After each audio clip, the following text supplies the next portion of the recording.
আন্তর্জাতিক ট্রাইব্যুনালে সাবেক প্রসিকিউটর তুরিন আফরোজ গ্রেপ্তার। জুলাই অভ্যুত্থানে হত্যাসহ একাধিক মামলা।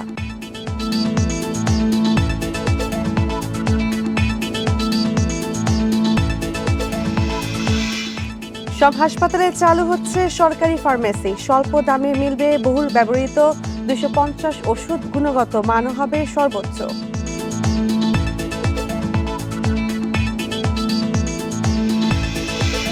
বৃহস্পতিবার শুরু এসএসসি পরীক্ষা। অংশ নেবে 19,28,000 শিক্ষার্থী। 13ই মে পর্যন্ত সব কোচিং সেন্টার বন্ধ।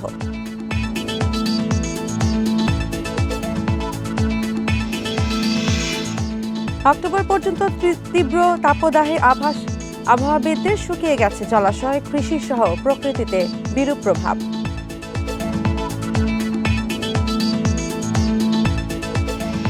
বান্ডেল থাকলে প্রতি সেনমানিতে টাকা বাঁচবে। বিকাশ সেনমানি বান্ডেল কিনে জিতুন প্রতি লেনদেনে। স্বাগত ইন্ডিপেন্ডেন্ট সংবাদের সঙ্গে আছে আমি শাজবিন হাসান। শুনছিলেন শিরোনাম, এবার বিস্তারিত। জুলাই অভ্যুত্থানে হত্যা মামলায় আন্তর্জাতিক অপরাধ ট্রাইব্যুনালের সাবেক প্রসিকিউটর তুরিন আফরোজ গ্রেপ্তার। সোমবার রাতে রাজধানীর উত্তরার বাসা থেকে তাকে গ্রেপ্তার করে পুলিশ জানায়, তুরিন আফরোজের বিরুদ্ধে উত্তরা পশ্চিম থানায় আব্দুল জব্বার নামের এক ছাত্রকে হত্যার উদ্দেশ্যে গুলির মামলা রয়েছে। এছাড়া নীলফামারীতেও তার বিরুদ্ধে একাধিক মামলা রয়েছে। তাকে গ্রেপ্তারের রাত 10টার দিকে অভিযান শুরু হয়। 2013 সালে আন্তর্জাতিক অপরাধ ট্রাইব্যুনালের প্রসিকিউটর হিসেবে নিয়োগ পান তুরিন আফরোজ। জামায়াত ইসলামীর আলী আহসান মোহাম্মদ মুজাহিদ এবং গোলাম আজমের বিরুদ্ধে মানবতা বিরোধী অপরাধ মামলা পরিচালনা করেন তিনি। পরে 2018 সালে মানবতা বিরোধী অপরাধের মামলার এক আসামির সঙ্গে গোপন বৈঠকের অভিযোগ ওঠে তার বিরুদ্ধে। এর জেরে 2019 সালে প্রসিকিউটর পদ থেকে তুরিন আফরোজকে অব্যাহতি দেওয়া হয়।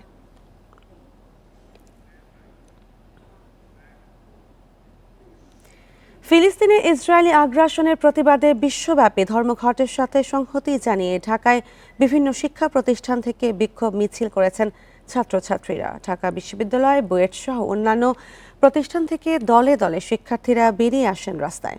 গাজায় নজিরবিহীন গণহত্যার ঘটনায় মুসলিম বিশ্ব ও আন্তর্জাতিক সংস্থাকে ইসরায়েলের বিরুদ্ধে কঠোর পদক্ষেপ নেওয়ার দাবি জানান তারা। ফিলিস্তিনের গাজায় ইসরায়েলি বাহিনীর নিষ্ঠুরতায় প্রাণহানি ছাড়িয়েছে 50,500। তাদের একটি বড় অংশই শিশু। বর্বরোচিত এই হত্যাযজ্ঞের প্রতিবাদ জানাতে মা বাবার সঙ্গে ঢাকার রাজপথে সামিল হয়েছে শিশুরাও। ফিলিস্তিনে ইসরায়েলের গণহত্যার নিন্দা জানাতে বিশ্বব্যাপী নো ওয়ার্ক নো স্কুল কর্মসূচিতে সংহতি জানিয়ে ঢাকায় ক্লাস পরীক্ষা বর্জন করেন শিক্ষার্থীরা। সোমবার সকাল থেকেই ফিলিস্তিনের পতাকা ও ইসরায়েল বিরোধী প্ল্যাকার্ড হাতে ঢাকা বিশ্ববিদ্যালয়ের রাজু ভাস্কর্যের সামনে জড়ো হন স্কুল, কলেজ ও বিশ্ববিদ্যালয়ের ছাত্রছাত্রীরা। ধীরে ধীরে প্রতিবাদ সমাবেশের কেন্দ্রবিন্দুতে পরিণত হয় চত্বরটি। নজিরবিহীন গণহত্যার নিন্দা জানিয়ে ইসরায়েলের সমর্থক সব দেশে পণ্য বয়কটের ডাক দেওয়া হয়। আমেরিকান জায়নবাদী যারা মনে করে যে পৃথিবী তাদের বাপের সম্পত্তি, আমরা এসে ফিলিস্তিন দখল করে ফেললাম, এটা তো হয় না। ক্যাম্পাসে বিক্ষোভ মিছিল বের করেন ঢাকা বিশ্ববিদ্যালয়ের শিক্ষার্থীরাও। ফিলিস্তিনের চাওয়াই আমাদের চাওয়া, সেটা হলো কি স্বাধীনতা, আজাদি। বুয়েট ক্যাম্পাসে বিক্ষোভ মিছিল থেকে ইসরায়েলের প্রধানমন্ত্রী বেনিয়ামিন নেতানিয়াহুর শাস্তির দাবি তোলা হয়। প্রতিবাদ সমাবেশ করেন ইডেন কলেজের শিক্ষার্থীরাও। মুসলিম দেশ ও আন্তর্জাতিক সংস্থাগুলোকে ইসরায়েলের বিরুদ্ধে কঠোর পদক্ষেপ নেয়ার আহ্বান জানান তারা।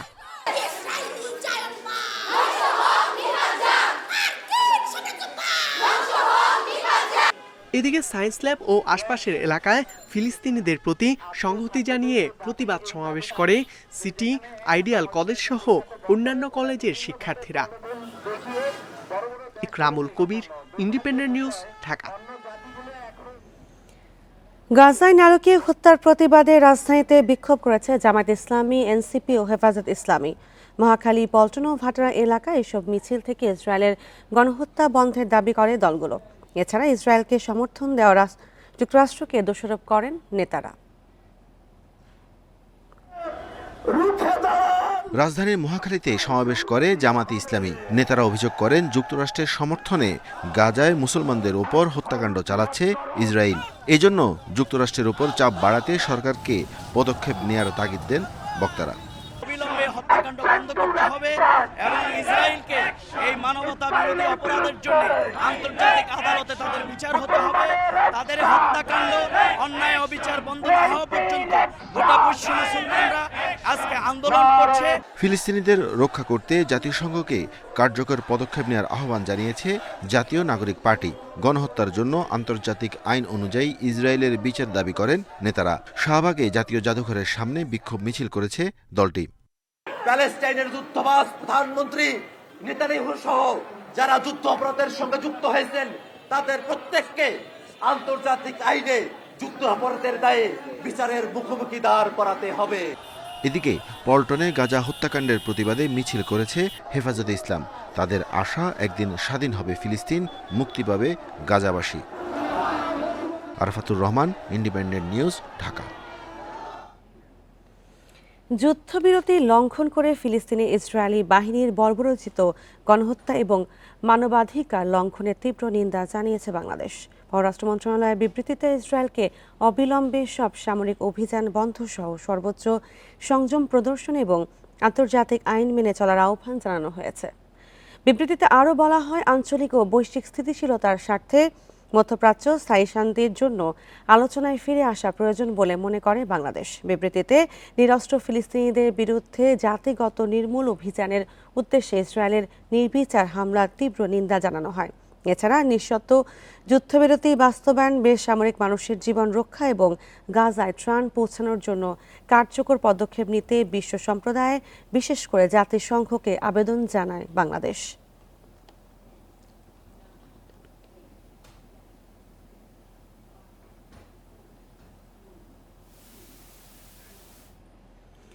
গাজায় নির্যাতিত জনগণের প্রতি সংহতি জানিয়ে স্বাধীনতা কনসার্ট স্থগিত করেছে সবার আগে বাংলাদেশ ফাউন্ডেশন।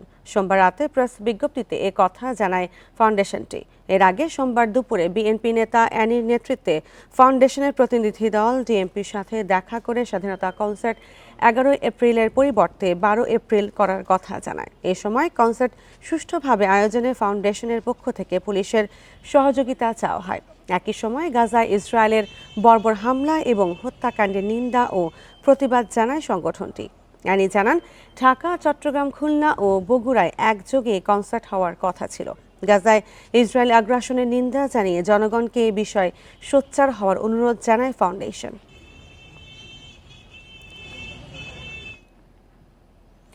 গাজায় হামলা বন্ধ এবং ভারতে ওয়াকফ আইন বাতিলের দাবি জানিয়েছে বাংলাদেশ খ্রিস্টান অ্যাসোসিয়েশন। সোমবার বিকেলে এ নিয়ে বিবৃতি দেয় সংগঠনটি। বিবৃতিতে বলা হয়, গাজায় বর্বর হামলা কোনোভাবেই মেনে নেওয়া যায় না। দ্রুত এ হামলা বন্ধের অনুরোধ জানানোর পাশাপাশি সারা বিশ্বের মানবাধিকার সংগঠনগুলোকে আরও সোচ্চার হওয়ার আহ্বান জানায় তারা। একই সঙ্গে আঞ্চলিক সাম্প্রদায়িক সম্প্রীতি বজায় রাখতে ভারত সংশোধিত ওয়াকফ আইন পুনর্বিবেচনা বিবেচনা করবে বলেও আশা প্রকাশ করেন সংগঠনটির নেতারা। বিবৃতিতে আরও বলা হয়, ভারতের সংখ্যালঘু মুসলমানদের অধিকার খর্ব করা এবং বৈষম্যমূলক আচরণের চেষ্টা করা হয়েছে এই আইনে।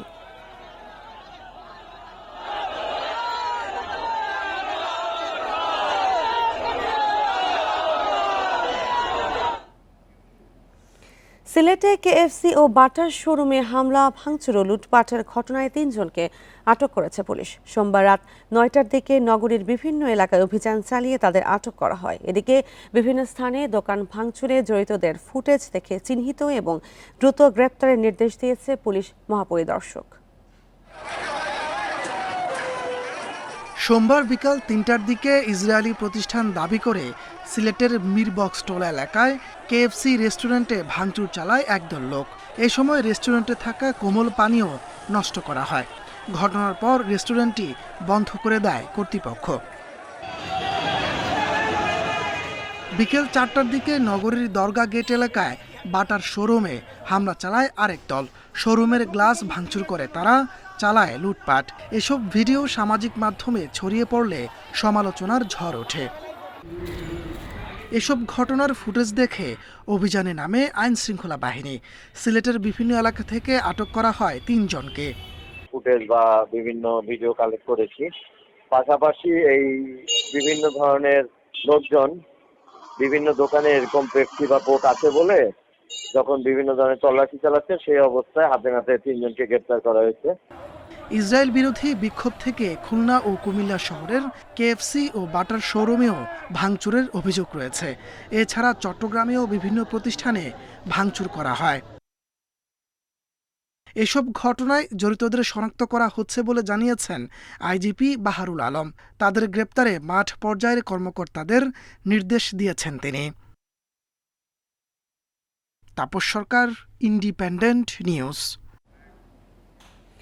প্রথমবারের মতো সারা দেশে চালু হচ্ছে সরকারি ফার্মেসি। বহুল ব্যবহৃত 250 ধরনের ওষুধ কেনা যাবে 3 ভাগের 1 ভাগ দামে।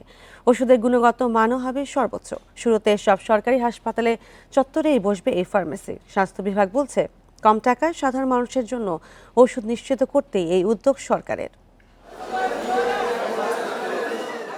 দেশে ডায়াবেটিস, উচ্চ রক্তচাপের মতো দীর্ঘমেয়াদী নানা রোগে আক্রান্ত কয়েক কোটি মানুষ। একজন রোগীর গড় চিকিৎসা ব্যয়ের 64 ভাগই যায় ওষুধ কেনার পেছনে।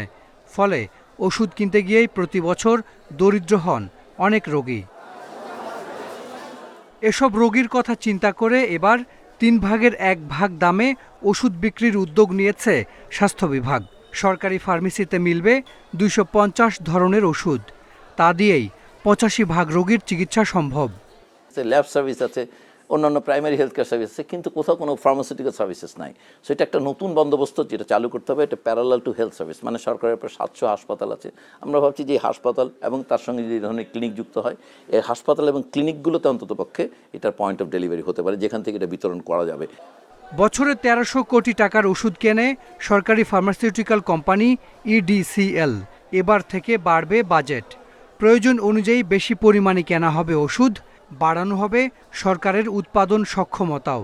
অত্যাবশ্যকীয় তালিকা প্রণয়ন, সেটার জন্য একটা মূল্য নির্ধারণের একটা যৌক্তিক কাঠামো তৈরি করা এবং সেগুলো নিজের উৎপাদনের সামর্থ্য অর্জন করা, নিজে বাল্কে প্রকিউর করা সেখান থেকে, এবং তার বাইরে যদি প্রয়োজন পড়ে যতক্ষণ নাকি নিজের উৎপাদন সক্ষমতা অর্জিত না হবে বাল্কে প্রকিউর করবে। এই কাজগুলো সিনক্রোনাইজভাবে করা গেলে পুরো ওষুধ বাজারে আসলে এবং মানুষের যে ওষুধের জন্য যে ব্যয়ের কারণে যে গরিব হয়ে ওঠা, এই প্রক্রিয়াগুলোকে অনেকখানি স্লো করে দেওয়া যাবে অন্তত। সরকারি ফার্মেসির বড় চ্যালেঞ্জ ওষুধ চুরি ঠেকানো। তাই পুরো ব্যবস্থা ডিজিটাল করার কথা জানিয়েছে স্বাস্থ্য বিভাগ। Hasan Misbah, independent news, Dhaka. SSC ও সমমানের পরীক্ষা শুরু হচ্ছে বৃহস্পতিবার। এতে অংশ নিচ্ছেন 19,28,000 পরীক্ষার্থী। পরীক্ষা চলার সময় 13ই মে পর্যন্ত সব ধরনের কোচিং সেন্টার বন্ধ থাকবে বলে জানিয়েছে শিক্ষা বোর্ড। সেই সঙ্গে প্রশ্ন ফাঁসের গুজবের বিষয়ে সর্বোচ্চ সতর্ক থাকার আহ্বান শিক্ষা গবেষকদের।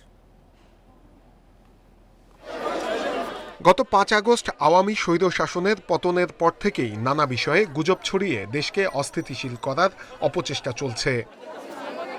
বৃহস্পতিবার শুরু হতে যাওয়া এসএসসি ও সমমানের পরীক্ষা নিয়েও প্রশ্ন ফাঁসের গুজব ছড়ানোর আশঙ্কা করছে কর্তৃপক্ষ। এমনকি প্রশ্ন ফাঁসের চেষ্টাও হতে পারে। তাই সরকারকে সর্বোচ্চ সতর্ক থাকার আহ্বান শিক্ষা গবেষকদের। 5 আগস্টের পরবর্তীতে বিভিন্ন ইস্যুতেই তারা জনগণকে উত্তেজিত করার চেষ্টা করছে, পরিস্থিতি ঘোলাটে করার চেষ্টা করছে। তো এই ঘটনা কিন্তু এবারও এরকম একটা আশঙ্কা থেকেই যায়। শিক্ষার্থীর জন্য যে পরামর্শ সেটা হলো যে তারা এইসব গুজবে কান না দিয়ে তারা যে প্রস্তুতি নিয়েছে তারা সেটাকে মধ্যে খুবই স্ট্রিক থাকা এবং তারা সুন্দরভাবে পরীক্ষায় অংশগ্রহণ করা। প্রশ্ন আউট হলো কি হলো না এগুলো নিয়ে তাদের চিন্তা করার দরকার নাই, এবং মনে রাখতে হবে যদি যা কিছু হবে এগুলো কিন্তু সবই গুজব। বাংলা প্রথম পত্র দিয়ে শুরু হচ্ছে এসএসসি পরীক্ষা, চলবে 13 মে পর্যন্ত। পরীক্ষা শুরুর 30 মিনিট আগে কেন্দ্রে প্রবেশ করতে হবে শিক্ষার্থীদের। আমাদের সব কিছুই পৌঁছে গেছে, প্রশ্ন কেন্দ্রের কাছাকাছি, ট্রেজারিতে, জেলা পর্যায়ে ট্রেজারিতে এবং উপজেলা পর্যায়ে টিএনওর তত্ত্বাবধানে প্রশ্নগুলো আছে। বোর্ড বলছে প্রশ্নপত্র ফাঁসের গুজব ঠেকাতে নিয়মিত সামাজিক যোগাযোগ মাধ্যমে নজরদারি চলছে, নেওয়া হয়েছে বাড়তি নিরাপত্তা। প্রশ্ন আউট হওয়ার যত পথ আছে এটা আমাদের সেই সকল যন্ত্রগুলো বন্ধ করা। এবার আমরা বিশেষ সতর্কতায় আমরা মনে করছি, আমরা কনফিডেন্ট যে সেই জায়গাগুলো আর নেই প্রশ্ন আউটের। পরীক্ষা চলাকালে কেন্দ্রের সামনে অভিভাবকদের ভিড় না করার আহ্বান শিক্ষা বোর্ডের। নূরে আলম, ইন্ডিপেন্ডেন্ট নিউজ, ঢাকা।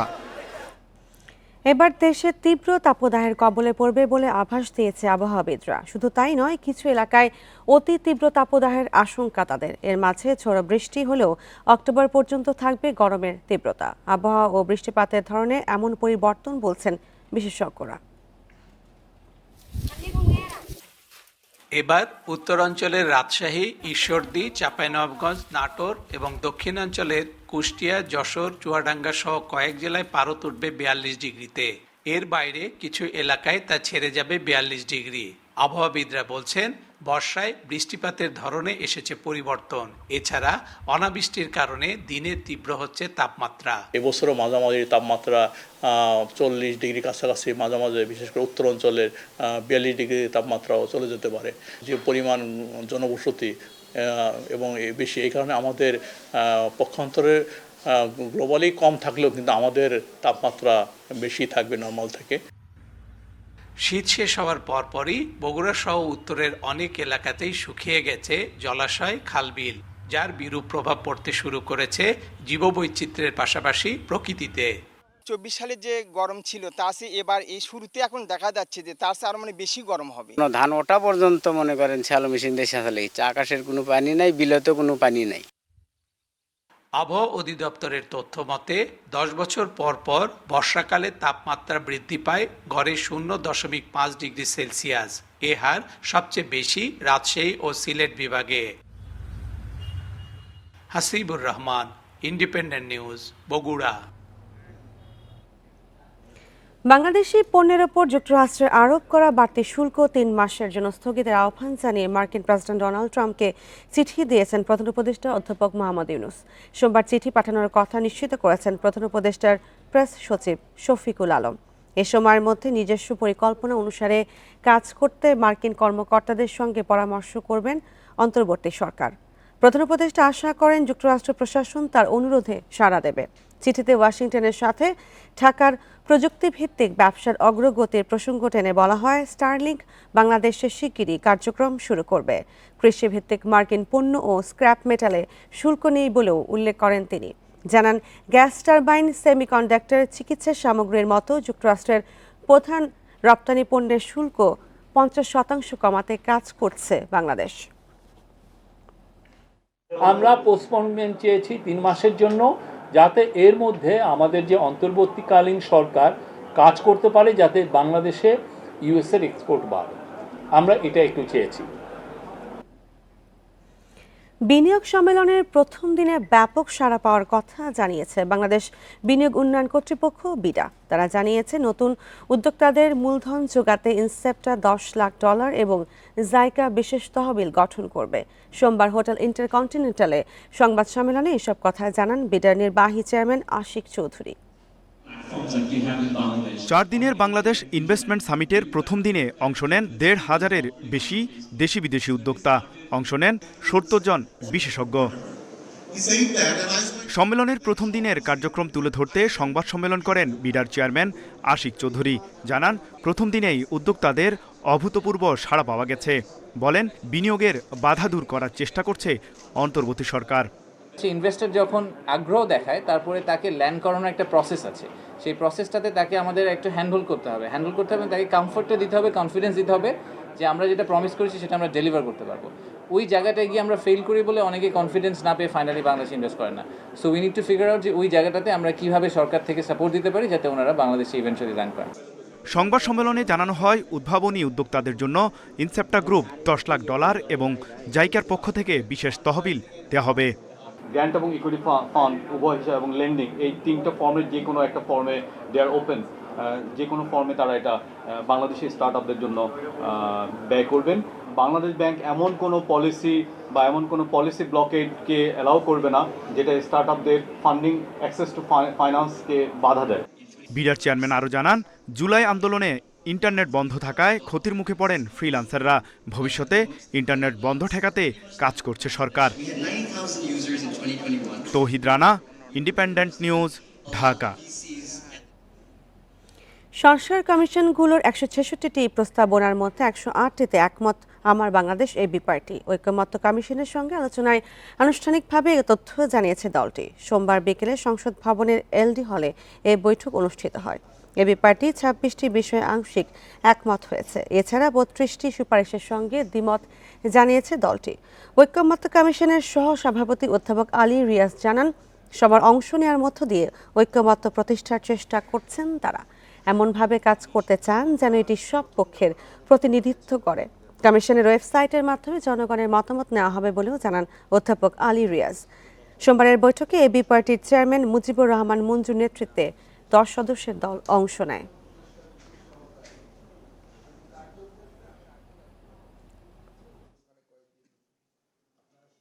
শুধুমাত্র রাজনৈতিক দল নয়, রাজনৈতিক দলের বাইরেও সাধারণ নাগরিকদের যাতে অংশগ্রহণের একটি পথ উন্মুক্ত করা যায়, তার জন্য আমরা খুব শিগগিরই চেষ্টা করব ওয়েবসাইটের মাধ্যমে জনগণের মতামত নেওয়ার জন্য। অনেকগুলো বিষয়ে আমরা কথা বলেছি, কিছু কিছু বিষয়ে আমাদের মতামত তারা গ্রহণ করেছেন, কিছু কিছু বিষয়ে আমাদের আপত্তির জায়গাটাকেও তারা গুরুত্বের সাথে বিবেচনা করেছেন। আমরা আগে যে আলোচনাটা করেছি আমাদের পজিশন এখনো সেখানেই আছে। এরপর যদি ওনারা যেটাতে আলোচনা করতে আসেন তখন সেটা আমরা তুলব আর কি। ঝাটকা রক্ষায় পয়লা বৈশাখে পান্তা ইলিশ না খাওয়ার আহ্বান জানালেন মৎস্য উপদেষ্টা ফরিদ আক্তার। সোমবার দুপুরে সচিবালয়ে এক সংবাদ সম্মেলনে তিনি আহ্বান জানিয়ে বলেন, বৈশাখে ইলিশ খাওয়া সংস্কৃতির অংশ নয়। উপদেষ্টা জানান, আগামী 8 থেকে 14 এপ্রিল ঝাটকা সংরক্ষণ সপ্তাহ পালন করবে সরকার।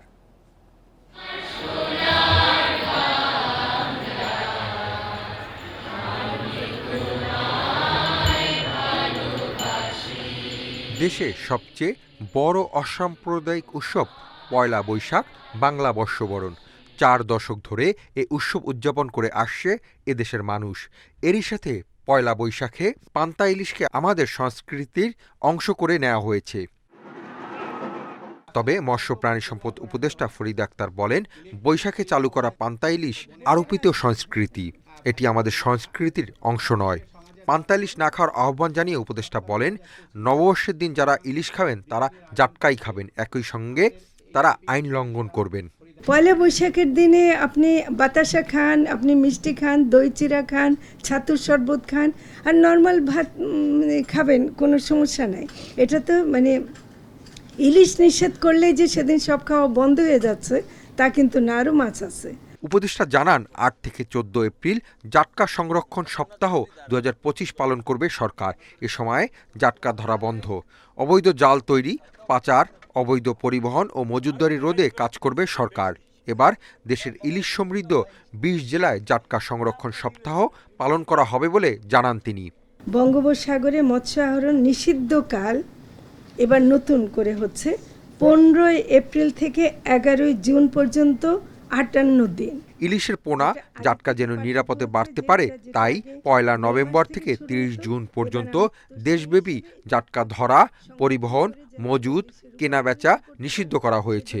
আমি আহ্বান জানাচ্ছি যেন এবার পান্তা ইলিশ খাওয়া না হয়। Hasif Mahmud Shah, independent news, Dhaka. ঈদের প্রথম দিন থেকে এখনও মাল্টিপ্লেক্স সহ সিঙ্গেল স্ক্রিনে একসেটে ব্যবসা করছে এবারকার ছবিগুলো। তবে হল ফেরত দর্শকদের মধ্যে আছে মিশ্র প্রতিক্রিয়া। আর সংশ্লিষ্টরা বলছেন, গত কয়েক বছর ধরে ঈদের সময় বেড়েছে দর্শক সমাগম। ঈদ আমেজে পূর্ণতা আনতে বাঙালির অন্যতম এক অনুষঙ্গ সিনেমা দেখা। সপ্তাহ পেরিয়েও রাজধানীর সিনেমা হলগুলোতে চলচ্চিত্র প্রেমীদের উপচে পড়া ভিড়। সিনেমা হলে প্রায় সব শোই এখন হাউসফুল। শাকিব খানের অ্যাক্টিংটা জোশ ছিল, গল্পটা অনেক সুন্দর, অনেক জোশ ছিল। টিকিট কাউন্টারের সামনে দর্শকের দীর্ঘ সারি। কেউ এসেছেন পরিবারের সঙ্গে, কেউ বন্ধুদের সাথে, কেউ বা একা। টিকিট পেতে দর্শকের হুড়োহুড়ি। ভোগান্তি এড়াতে অনেকে কেটেছে অগ্রিম টিকিট। তো এতগুলো ছবি মুক্তি পায় না সাধারণত, এই জন্য ভেবেছিলাম যে সিনেমা দেখবো, দ্যাটস ওয়াই আসা, বাট আমি টিকিট পাইনি। দাগি তো দেখে ফেলেছি, আজকে বরবাদ দেখবো, তবে দাগিও সুপার। বাট এই মুভিটা দেখার জন্য আমার খুবই এক্সাইটমেন্ট। আমি অনেকক্ষণ ধরে বসে আছি, আমি টিকিট পাই নাই। দাগির হাত ধরে ভবিষ্যতে আরো ভালো ভালো ছবি আসুক। দর্শকদের এই সাড়া বাংলা ছবির জন্য খুশির খবর বলে জানিয়েছেন প্রযোজক ও হল সংশ্লিষ্টরা। বলছেন, ব্যবসা হয়েছে আশার চেয়েও বেশি। আমরা রিজনেবল বাজেটে সিনেমা বানাতে চাই এবং সেই লগ্নি উঠিয়ে নিয়ে আসতে চাই। আমরা হইচই করে অনেক বড় একটা সিনেমা বানালাম কিন্তু টাকা উঠাতে পারলাম না, তাহলে আসলে ইন্ডাস্ট্রিতে আমরা সাস্টেইন করতে পারবো না। সিনেমা হলে গিয়ে দর্শকরা, মা বোনরা যারা রয়েছেন সকলে নিয়ে ছবি দেখছেন, পারিবারিক এবং ইয়াং জেনারেশন সকলে প্রত্যেকটি ছবি আনন্দ উল্লাসভাবে দেখা যাচ্ছে। ভালো ছবি যদি হয় তাহলে হল মালিকরা ব্যবসা করতে পিছপা হবে না। রোজার ঈদে মুক্তি পেয়েছে 6 সিনেমা, এর মধ্যে আলোচনায় 3 ছবি, বরবাদ, দাগি ও জঙ্গলি। তবে অন্তরাত্মা, চক্কর 302, জিন 3 এই 3টিও পিছিয়ে নেই। আনোয়ার সাদাত নূর, ইন্ডিপেন্ডেন্ট নিউজ, ঢাকা। ব্রাহ্মণবাড়িয়ার আখাউড়া স্থলবন্দরে নেই দেশের কোনো মোবাইল ফোন কোম্পানি নেটওয়ার্ক। এ কারণে বন্দর ব্যবহার করে আমদানি রপ্তানিতে যোগাযোগে বিড়ম্বনায় পড়তে হচ্ছে ব্যবসায়ীদের। মোবাইল ফোনে নেটওয়ার্ক না থাকার বিষয়টিকে সমস্যা হিসেবে দেখছে বন্দর কর্তৃপক্ষ। ভারতের আগরতলার সঙ্গে স্থলপথে বাংলাদেশের যোগাযোগের অন্যতম মাধ্যম আখাউড়া স্থলবন্দর। গুরুত্বপূর্ণ এই বন্দরে নেই দেশের কোনো মোবাইল ফোন কোম্পানির নেটওয়ার্ক। স্থলবন্দর থেকে 1.5 কিলোমিটার দূরে গাজীর বাজারে কয়েকটি মোবাইল ফোন কোম্পানির টাওয়ার আছে, কিন্তু স্থলবন্দর এলাকায় নেই সেই নেটওয়ার্কের বিস্তৃতি। এতে বিড়ম্বনায় পড়তে হয় বন্দর ব্যবহারকারীদের। কাস্টমস পার হয়ে বিজিবিতে ঢুকলেই এখানে নেট একদমই থাকে না। কারণ যখন চলে যায় তখন 10-15 মিনিট বা 20 মিনিটের ভিতরে আমাদের এলাকায় নেটওয়ার্ক বিচ্ছিন্ন হয়ে যায়। বন্দরের ব্যবসা বাণিজ্য, অফিসের কাজকর্ম নিয়েও বিপাকে পড়তে হচ্ছে মোবাইল নেটওয়ার্কের অভাবে। নেটওয়ার্কের কারণে আমাদের বিশেষ করে যারা এই পোর্টে ব্যবসা করে তাদের জন্য বিশাল একটা ক্ষতির কারণটা হয়েছে প্রায় সময় আমাদের কাস্টমসের যেই সার্ভার আছে, সার্ভারে ব্রডব্যান্ডের লাইন থাকে না। মোবাইল নেটওয়ার্ক না থাকাকে সমস্যা হিসেবে দেখছেন কাস্টমস ও ইমিগ্রেশনের কর্মকর্তারাও। কোথাও কোনো গুরুত্বপূর্ণ কল আসলে আমরা বুঝতে পারি না, রিসিভও করতে পারি না, যে কারণে অনেক সময় অনেকেই বলে যে আপনারা আমাদের মোবাইল কি করছেন, বন্ধ করে রাখছেন নাকি। এখানে নেটওয়ার্ক সিগন্যালটা তো উইক, এই জন্য আমাদের একটু হয়তো কথাবার্তা বললে পরিবারের সাথে হয়তো একটু হয়, আবার আমাদের সিনিয়র অথেন্টিক যারা আছে তাদের সাথে অনেক সময় আমরা হয়তো ওইভাবে যোগাযোগটা করতে পারি না। তবে এখানে ওয়াইফাই কানেকশন থাকার কারণে অনেক সময় হোয়াটসঅ্যাপে বা মেসেঞ্জারে আমরা কথা এটা কাভার করে নিই। কয়েক মাস আগে একটি মোবাইল ফোন কোম্পানি আগ্রহ দেখায় টাওয়ার স্থাপনে। এ ব্যাপারে বিভিন্ন সংস্থার ছাড়পত্র চেয়েছে তারা। Independent news. 7 বছরেও শেষ হয়নি লক্ষ্মীপুরের 250 শয্যার হাসপাতাল নির্মাণের কাজ। আওয়ামী লীগের পতনের পর নতুন ভবনের কাজ ফেলে পালিয়েছে ঠিকাদার। তাই পুরাতন ভবনের স্থান সংকুলান না হওয়ায় চরম ভোগান্তিতে পড়েছে রোগীরা।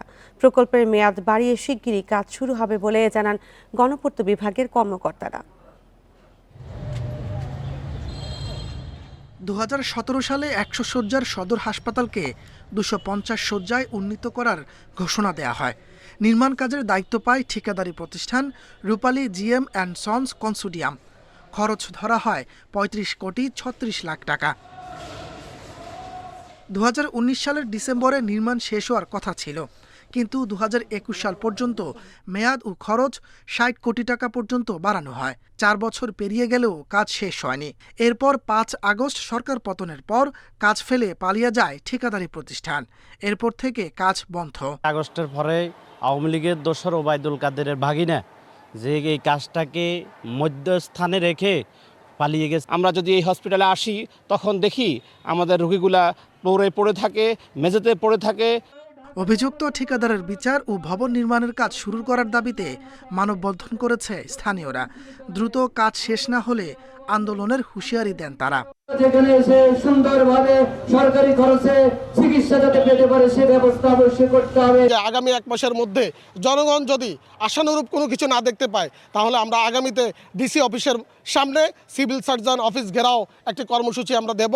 কবে নাগাদ কাজ শুরু হবে জানেন না হাসপাতালটির আবাসিক চিকিৎসক। তো আমাদের লক্ষ্মীপুর সদর হাসপাতাল 100 শয্যা বিশিষ্ট, এই 250 থেকে 300 রোগীর সেবা দিতে আমাদের প্রচুর হিমশিম খেতে হয়। নতুন ভবন যদি চালু হয়, 250 শয্যা বিশিষ্ট হাসপাতাল চালু হলে আমাদের এই যে অতিরিক্ত রোগীর চাপ সেটা অনেকাংশে কমে যাবে। এদিকে গণপূর্ত বিভাগের কেউ ক্যামেরার সামনে কথা বলতে রাজি হননি। প্রকল্পটির 80% কাজ শেষ হয়েছে বলে জানিয়েছে কর্তৃপক্ষ। Independent news. দীর্ঘ খরায় ক্ষতির মুখে মৌলভীবাজারের চা বাগানগুলোর উৎপাদন। অনেক জায়গায় শুকিয়ে যাচ্ছে গাছের পাতা কুড়ি। সেচ দিয়ে চা গাছ রক্ষায় চেষ্টা চালাচ্ছেন বাগানের শ্রমিকেরা। মৌসুমের শুরুতে উৎপাদন কমেছে 15 থেকে 20%। দীর্ঘদিন ধরে খরার কবলে মৌলভীবাজারের চা বাগানগুলো। স্পষ্ট হয়ে উঠেছে অপর্যাপ্ত বৃষ্টির প্রভাব। গাছে গাছে দেখা যাচ্ছে মরা পাতা, শুকিয়ে যাওয়া কুড়ি। সকাল বিকেল দুবেলা নালার পানি তুলে সেচ দিয়ে গাছ রক্ষার চেষ্টা করছেন শ্রমিকরা। পানি পাইতে আসে না, সেজন্য রোদ বিষম বৃষ্টিপাত হয় না, এর লাগেই চারাগুলা জ্বলে যাইতে আসে, চারাগুলো মরে যেতে আসে।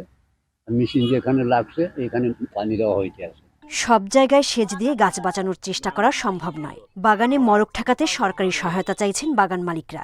ক্ষতির সম্মুখীন চাওয়াল লসের আছে।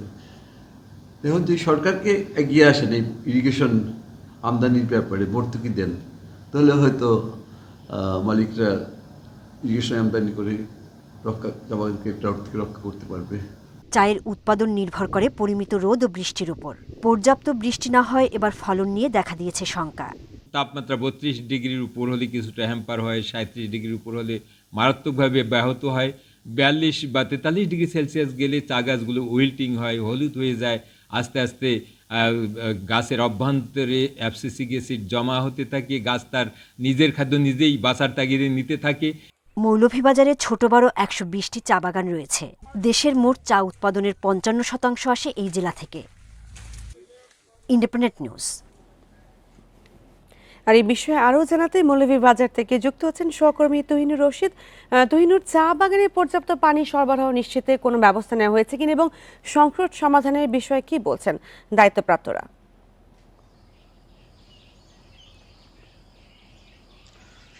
দেখুন, আসলে আমরা প্রতিবেদনে যেটি দেখিয়েছি যে এই চা উৎপাদনের ক্ষেত্রে কিন্তু পরিমিত যে আবহাওয়ার কথা বলা হয়, অর্থাৎ রোদ এবং বৃষ্টি দুটিই প্রয়োজন হয়ে থাকে, এবং একটি যদি বেশি হয় সেক্ষেত্রে একটি যদি কম হয় তাহলে চা উৎপাদনে কিন্তু ব্যাঘাত ঘটে। আমরা দেখেছি যে প্রত্যেক বছরই মূলত চা উৎপাদন শুরু হয় এই এপ্রিল মাস থেকেই মূলত চা চয়ন শুরু হয়। বাগানে বাগানে নতুন কুড়ি আসে, সেই কুড়ি থেকে চা উৎপাদন শুরু হয়। কিন্তু আমরা দেখেছি যে এই এপ্রিল মাসে কোনো বৃষ্টিপাত হয়নি, যার ফলে মৌলভীবাজারের যে চা বাগানগুলি আছে সেই চা বাগানগুলিতে কিন্তু নতুন কুড়ি গজায়নি। অর্থাৎ এপ্রিল মাসে বৃষ্টি না হওয়ার ফলে কিন্তু এখন এসে যে উৎপাদন মৌসুম, সেই উৎপাদনে কিন্তু একদম ভাটা পড়েছে উৎপাদনের ক্ষেত্রে। সেই ক্ষেত্রে আমরা দেখি যে চা বাগান আছে, অর্থাৎ ছোট বড় মিলিয়ে 120টি চা বাগান মৌলভীবাজারে। সেই চা বাগানের যে অনেক বাগানগুলি তারা নিজস্ব ব্যবস্থাপনায়, অর্থাৎ চা বাগানের যেসব নালা রয়েছে সেসব নালা থেকে তারা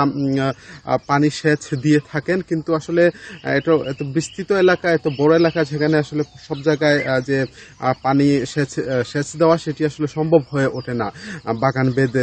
সেই ক্ষেত্রে আসলে বাগান মালিক বা বাগান কর্তৃপক্ষ যারা আছেন তাদের অনেকের সাথেই আমাদের কথা হয়েছে। তারা আসলে যেটি বলছেন যে সেই ক্ষেত্রে আসলে সরকারি সহযোগিতা তাদের প্রয়োজন, কারণ সরকারি সহযোগিতা না পেলে এই যে সেচ ব্যবস্থা সেটি কিন্তু অনেক বাগানই করতে পারে না।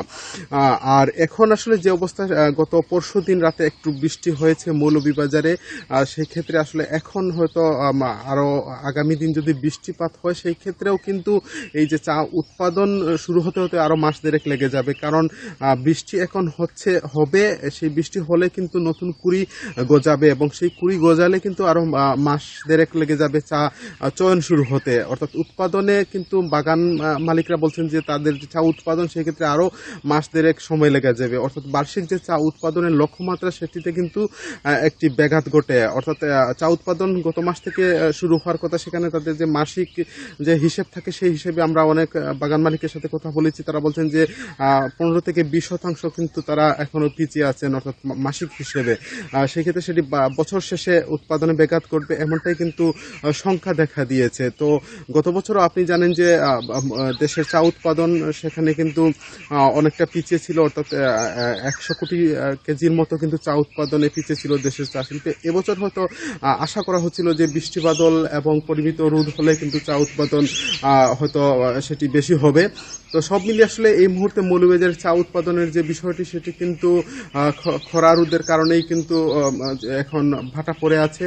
আগামীতে বৃষ্টি বাদল হলে হয়তো বা চা উৎপাদনের যে চাকা সেটি সচল হবে, এমনটাই কিন্তু আশায় রয়েছেন এখানকার চা বাগান মালিক সংশ্লিষ্টরা। মৌলভীবাজার থেকে যুক্ত হয়েছিলেন সহকর্মী তুহিনুর রশিদ। খাগড়াছড়ি মাটিরাঙ্গায় দুর্গম পাহাড়ে শিক্ষার আলো ছড়াচ্ছে ব্যতিক্রমী স্কুল বিন্দু বিদ্যানিকেতন। বিনামূল্যে শিক্ষার্থীদের পাঠদানের পাশাপাশি বুনন, প্রকৃতি পাঠ, চিত্রাঙ্কন, নাট্যকলা সহ বিভিন্ন বিষয়ে প্রশিক্ষণ দেওয়া হচ্ছে। এতে স্কুলমুখী হচ্ছে শিক্ষার্থীরা। এমন উদ্যোগে খুশি অভিভাবক ও স্থানীয়রা। বন থেকে সংগ্রহ করা পাতা, ফুল, হলুদ দিয়ে রং তৈরি করছেন শিক্ষার্থীরা। সেই রঙে সাদা কাগজের ক্যানভাসে আঁকছেন তারা। পাশাপাশি নিয়মিত প্রকৃতি পাঠে গাছপালাও চেনানো হচ্ছে। এই চিত্র খাগড়াছড়ির মাটিরাঙ্গার প্রত্যন্ত গ্রাম ওয়াছুতে বিন্দু বিদ্যানিকেতন স্কুলে। শিক্ষার্থীদের বিনামূল্যে পোশাক ও শিক্ষা উপকরণ বিতরণের পাশাপাশি দক্ষতা বাড়াতে শেখানো হয় সেলাইয়ের কাজ। খেলাধুলা, নাটক সহ বিভিন্ন শিক্ষা কার্যক্রমে অংশ নিতে পেরে খুশি শিক্ষার্থীরা। আমাদের চারপাশের অনেক গাছপালা আছে, সেগুলোকে নাম কি কি সেগুলো শেখায়। আর এগুলোর পাশাপাশি আমরা মাটি দিয়ে ছবি আঁকি, প্রাকৃতিক ছবিও আঁকি। নাটক করায়, নাচ গান করায়, আর গাছপালা চেনা জানা স্যাররা শিখিয়ে দেয়। বিদ্যালয়ে ৬ষ্ঠ থেকে ৮ম শ্রেণী পর্যন্ত পাঠ দেয়া হয়। অভিভাবকরা বলছেন, পাহাড়ে এমন বিদ্যালয় থাকায় শিক্ষার্থী ঝরে পড়া রোধ হয়েছে অনেকটাই। এখানে আমরা এই স্কুল আছি বিদায় আশেপাশে যারা আছে অনেক দূর দূরান্ত থেকেও এখানে পড়াশোনা করতে পারছে। এই স্টুডেন্টের জন্য বিভিন্ন অ্যাক্টিভিটিসগুলো রেখেছি, যেমন খেলাধুলা, নাচ গান, নাটকের কর্মশালা সহ হ্যান্ডিক্রাফটসের কাজগুলো। দুর্গম পাহাড়ের শিক্ষার্থীদের ঝরে পড়া রোধের পাশাপাশি শিক্ষাকে আনন্দময় করতে এমন উদ্যোগ বলে জানান শিক্ষকরা। এই জায়গা থেকে আমরা তাদের মাতৃভাষা শিক্ষা, তাদের প্রকৃতি পাঠ, এইভাবে বিভিন্ন কিছুর মধ্যে দিয়ে আমরা তাদেরকে সমাজ সচেতন করছি, তাদেরকে পড়াশোনাকে আনন্দময় করে তোলার একটা চেষ্টা করে যাচ্ছি। 2019 সালে জাহেদ আহমেদ টুটুল স্কুলটি প্রতিষ্ঠা করেন। বর্তমানে 34 জনের অর্থায়নে চলছে এর কার্যক্রম। Independent news. লক্ষ্মীপুরের রায়পুরে আধিপত্য বিস্তার ঘিরে বিএনপির দুপক্ষের সংঘর্ষে একজন নিহত হয়েছে, আহত হয়েছে 15 জন। সোমবার বিকেলে উপজেলার খাসেরহাট এলাকায় এই ঘটনা ঘটে। পুলিশ ও স্থানীয়রা জানিয়েছে, চরবংশী ইউনিয়ন বিএনপির সাবেক সহসভাপতি ফারুক কবিরাজ ও উপজেলা কৃষক দলের সদস্য সচিব শামীম গাজীর অনুসারীদের বিরোধ চলছিল। এ নিয়ে দফায় দফায় সংঘর্ষে জড়ায় দুই পক্ষ। ভাঙচুর করা হয় বাড়িঘর। এতে গুরুতর আহত সাইজ উদ্দিনকে সদর হাসপাতালে নিলে চিকিৎসক মৃত ঘোষণা করেন। আহতদের মধ্যে কয়েকজনকে ঢাকা মেডিকেলে চিকিৎসা দেওয়া হচ্ছে। তদন্ত করে জড়িতদের বিরুদ্ধে ব্যবস্থা নেওয়ার কথা জানিয়েছে পুলিশ।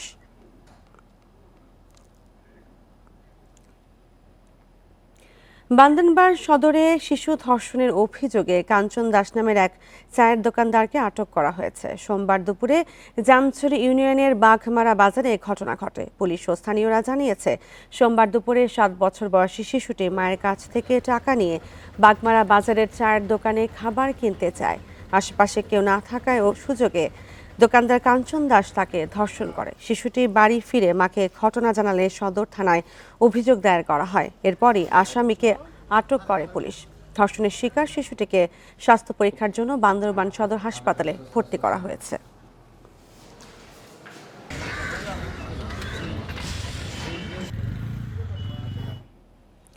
লক্ষ্মীপুরের কমলনগরে প্রতিপক্ষের হামলায় বিএনপি নেতা নিহত হয়েছেন। এই ঘটনায় আহত হয়েছেন 5 জন। সোমবার রাত 10:30টার দিকে তোরাবগঞ্জের 2 নং ওয়ার্ডে এই ঘটনা ঘটে। নিহত নুরুল আমিন তোরাবগঞ্জ ইউনিয়ন বিএনপি সদস্য। এই ঘটনায় রাতেই সেলিমউদ্দিন নামের একজনকে আটক করেছে পুলিশ। হত্যার প্রতিবাদে তোরাবগঞ্জ বাজারে বিক্ষোভ মিছিল করে বিএনপি যুবদলের নেতাকর্মীরা। পুলিশ ও স্থানীয়রা জানায়, নুরুল আমিনের সাথে প্রতিবেশী সেলিমউদ্দিনের টাকা পয়সার লেনদেন নিয়ে বিরোধ ছিল। এর জেরে সোমবার রাতে নিজ বাড়ির সামনে নুরুল আমিনের ওপর হামলা চালায় 8 থেকে 10 জন। এ সময় আশেপাশের লোকজন তাকে উদ্ধারে এগিয়ে এলে তাদের ওপরও হামলা চালানো হয়। আহতদের হাসপাতালে ভর্তি করা হলে চিকিৎসক নুরুল আমিনকে মৃত ঘোষণা করেন।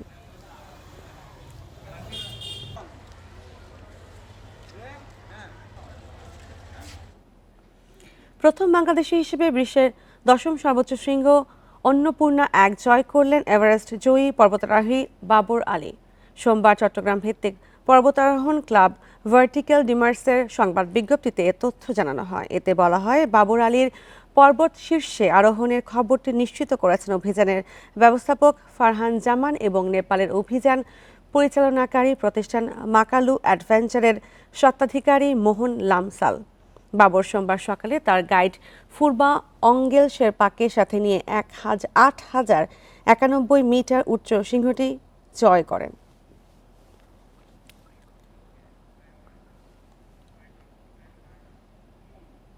আর এই ছিল এখনকার সংবাদে। ইন্ডিপেন্ডেন্ট টেলিভিশনের সব খবর বিস্তারিত জানতে চোখ রাখুন ফেসবুক, ইউটিউব ও এক্সে। ধন্যবাদ সবাইকে।